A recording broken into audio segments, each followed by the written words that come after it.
我去玩亚瑟，他就只玩亚瑟，很期待终于可以骂我了吗？不是，终于可以骂他了，没有。他瞬间眼眶就有一点点湿润。你看到了？你怎么从来都没跟我说过呀？找到礼物，我给他的人生建议就是4个字。是。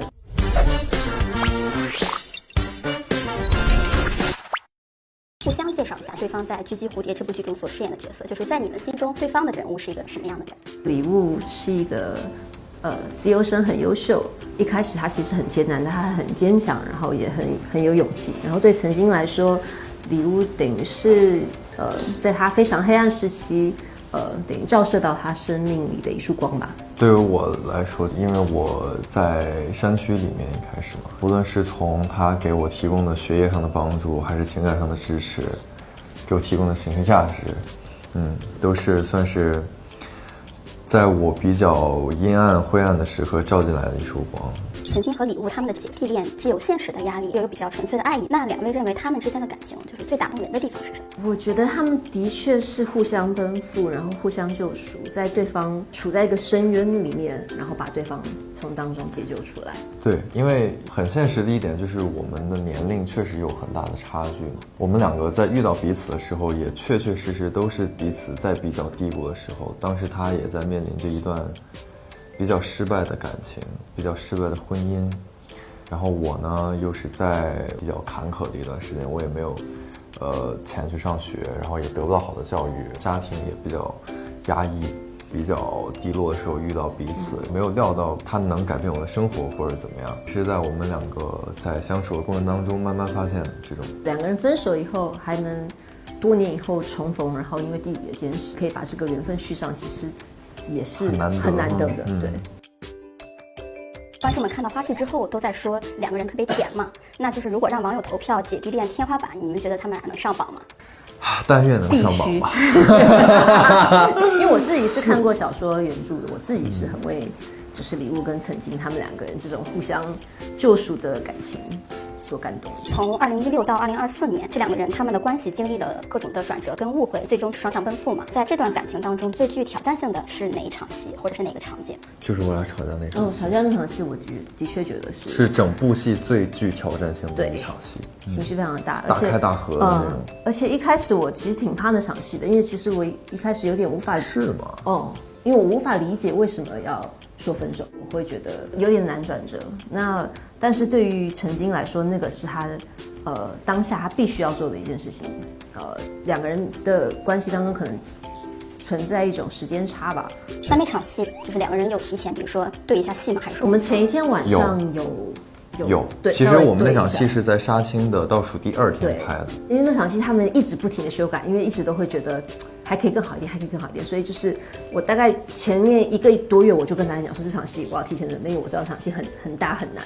好就好在就是因为我们是放在快杀青拍的，我觉得对演员很友好的一件事就是我们2个已经拍完了曾经和礼物之间所有的故事了，所以我们再去演这些戏的时候，我们吵架，我们生彼此气的每一个这种情绪的来源都已经是真实存在过的了。有回忆就是有刺激在了，就会好一点。那场戏演的时候，我们大概演了一共4遍吧，我记得。其实我没有很害怕那场戏，我很期待那场戏，但是那场戏对我来说也很难。期待终于可以骂我了吗？不是，终于可以骂他了，没有，就是可是我终于翻身了。不，就是他，因为他是一个情绪很释放的戏这个其实也挺好。但我们大概演到第3遍的时候，我们真的是已经是精疲力尽。我演完第1遍就精疲力尽，已经开始胡言乱语。对，因为这场戏从头到尾我们没停过，就是20分钟。从这场戏 action 一直到 cut 就是20分钟，然后中间就不会停，因为停不了。一开始导演还说就是要不要先拍1面，我就说不行，这个一定要对拍，要不然要重复第2次有那个第1次饱满的情绪，那场戏很有意思，实在是太难了。而且当然也很好的，他就是帮我们安排的，就是机位是跟着我们的，是跟着我们的情绪走的。对，妍希之前也演过不少就是现代题材的这种女性嘛，在你看来，曾经这个角色她最具独特性的地方是什么？她是一个有经历的女人，真的是有很低潮，然后慢慢的走出来了。觉得她很棒的一点是，她是一个懂得自救的女孩子，就是在她真的很痛苦的时候，她没有就让自己沉沦下去，她选择转移自己的注意力的方式是去帮助别人。我觉得这个就很了不起。你觉得自己跟这个人物像吗？某种程度是还蛮像的吧。他其实是一个广告公司的一个高管，我以前大学念的就是行销，就是也这个部分也是有雷同的。然后她也算是一个比较爱照顾人的姐姐，我觉得我基本上我的个性还算是爱照顾人。曾经她其实在剧中多次因为这种责任感，就是把礼物推开了，甚至为了让她去留学，然后编织了一些善意的谎言。那你个人是否认同这种就是成年人的理智？我觉得成年人是必须要理智的，但是其实我个人并没有特别认同曾经的做法，因为我觉得在那个当下，礼物也其实是个成年人了，可以好好的去沟通这件事情的，不是靠着善意的谎言。礼物相对来说是有一种为爱的牺牲，非常勇敢嘛。因为想离曾经更近一点，修改了高考志愿，甚至放弃去国外留学，你是否认同他的这种选择？我一定是认同的，我非常认同。你再换任何人来问我100遍这个问题，我都认同。因为这件事，我觉得他不是放弃了什么，或者他牺牲了什么，是礼物也好，是曾经也好，是任何人都好，只要他知道他自己为什么这么做，只要他知道自己想要什么，他怎么选都是对的。他很明确知道自己想要什么，自己的未来想要去到哪里，他是对自己的未来负责任的。这种放弃和牺牲，我觉得不是不负责，不能说我放弃了出国，我选择留在国内上学，我就等于放弃了更好的未来。你也不知道我如果念了国外大学，就一定会怎么样，会更好。所以他这么选择，我觉得没什么问题。对，因为我对自己的选择负责就好了。我已经规划好自己的未来了，只不过我把曾经规划到我未来里的一部分。但是姐姐觉得你不懂。对，就是这个其实也不能说谁对谁错，我就只能说我们每个人的就是观念不太一样。姐姐怕耽误他。这部戏杀青的时候，看到你在微博写了一段告别的话嘛，里面也有说到自己跟礼物这个人物其实非常像，能不能稍微展开说一说？你觉得跟这个角色有哪些相似的地方？我跟他最相似的地方都是我们的都有，就是黑黑的皮肤，高高的个子，外表相似是吧？都很优秀。因为礼物以前下地干活啊，对吧？我本来就不白。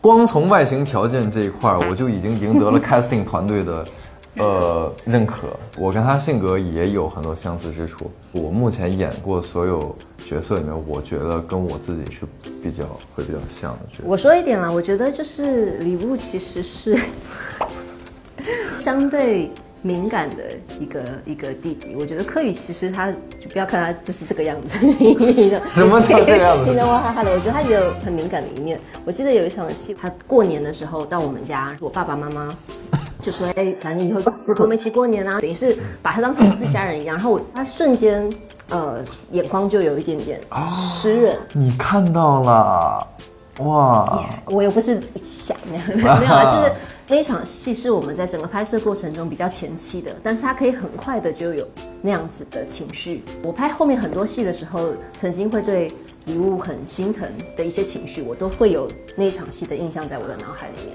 啊，你怎么从来都没跟我说过呀？我干嘛跟你说这个？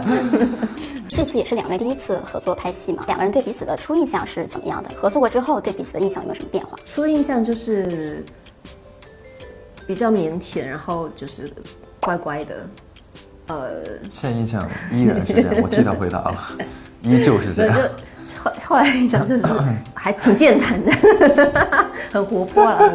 因为一开始他们是科比比较哀人一点，就是你要多跟他聊，就后来发现根本不用，只要叫他闭嘴。其实我没敢对他有什么第一印象，刚认识他的时候，其实不太敢就是很正面的看他、观察他。但是就是如果只是说对外形上的印象，我就觉得他刚见面的时候，我觉得他挺可爱的。然后刚见面的时候呢？那现在呢？现在也觉得挺可爱，拍戏的时候也觉得挺可爱。到后面就发现，我和他还挺聊得来的，我们很多东西会，就会有不谋而合的这种感觉，就很微妙。那两个人在片场休息的时候会聊些什么，或者是玩些什么？什么都聊，天文地理、人文哲学、历史，我们还聊过天文地理的，物理、化学，我也不知道瞎说，就什么都聊。其实我们两个的戏份很重，中间等的间隔其实也很短，但我们都不会各自回房车休息。每次拍完，我们就是会回到 monitor 前面跟就是导演可能讨论啊，看回放啊。我们待在一起，这个时间长了，我觉得就会有不一样的地方，你的潜意识就会更加信任这个人在你身边存在，就会感到更多的安全感。这个是我觉得对我们后面创作跟表演很有帮助的。很多默契是时间相处出来的，多相处一点就会有一些更多的火花出来的。是的，是的。柯宇打游戏非常厉害，拍完这部剧大家熟了之后，有没有带姐姐一起？他还真挺爱玩这游戏，我没想到你以前也没有玩过这游戏，对不对？没有，我其实一般我不太玩游戏，因为我知道我一玩游戏就是因为就是会很因为这样打过王者的人你也知道，如果你就是一上来你就是打得不好，你一直输游戏，你就不会有什么兴趣了，对吧？他真挺爱玩，每天很认真像上班一样，真的永远什么时候上线他都在，凌晨。